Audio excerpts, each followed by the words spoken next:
दोस्तों नमस्कार।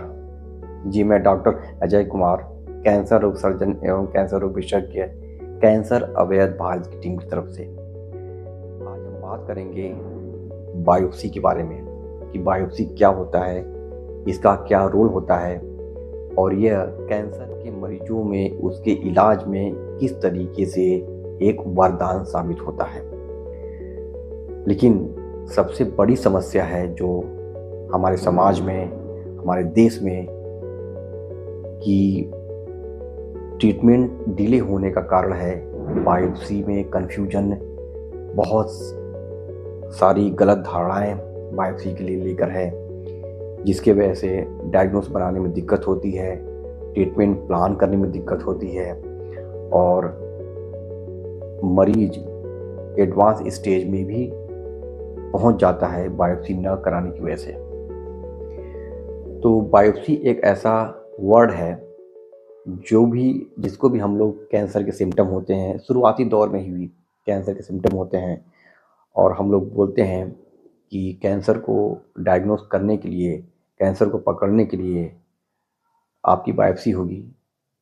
तो बहुत सारे मरीज बायोप्सी के नाम से घबरा जाते हैं, डर जाते हैं कि तमाम तरीके की कन्फ्यूजन, डाउट, कहीं काटने से बढ़ ना जाए, कहीं काटने से फैल ना जाए। इसी वजह से बहुत सारे मरीजों का ट्रीटमेंट बहुत एडवांस कंडीशन में पहुंच जाता है, लेट होता है।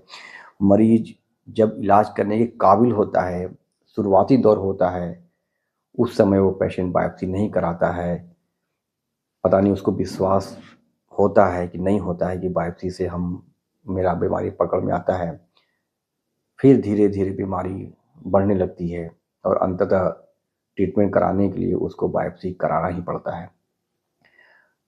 हमारे समाज में, हमारे देश में बायोप्सी को लेकर बहुत ज़्यादा कन्फ्यूजन है कि जो मेरा अनुभव, मैं अपना अनुभव मैं बता रहा हूँ कि 10 में से 8 पेशेंट बायोप्सी के डर से नहीं आते हैं। जैसे ही हम लोग राय देते हैं कि भाई आपके मुंह में छाला है, आपके मुंह में कैंसर के जैसा कुछ लग रहा है, आपकी बायोप्सी करनी पड़ेगी, तो दोबारा बहुत सारे पेशेंट वापस नहीं आते हैं। वो डॉक्टर बदल देते हैं, डॉक्टर चेंज कर देते हैं, कहीं जाकर सिंपल छाले का ट्रीटमेंट करवाते हैं।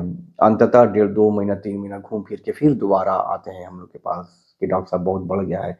फिर मैं बोलता हूँ काश तुम आए थे, अगर तुमने बायोप्सी करा लिया होता तो शायद आज तुम पूरी तरह ठीक होते।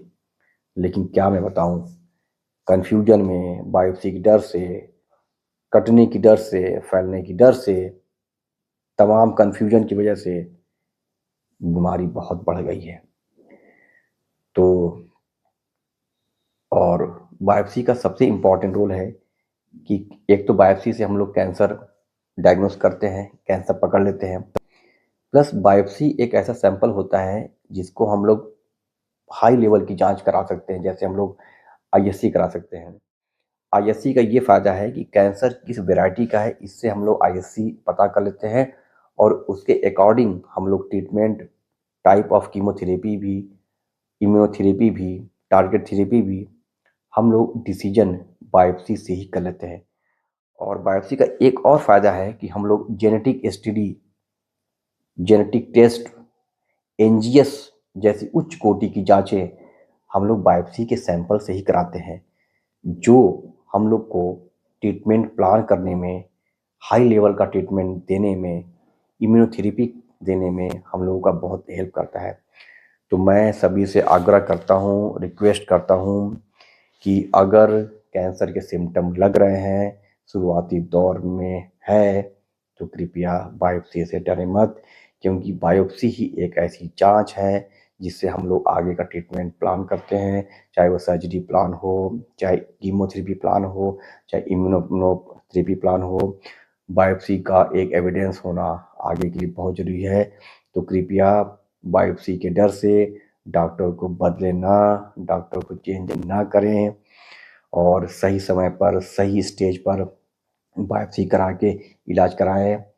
कैंसर अवेयर भारत टीम आप सभी लोगों का हेल्प करती है, हेल्प करेगी।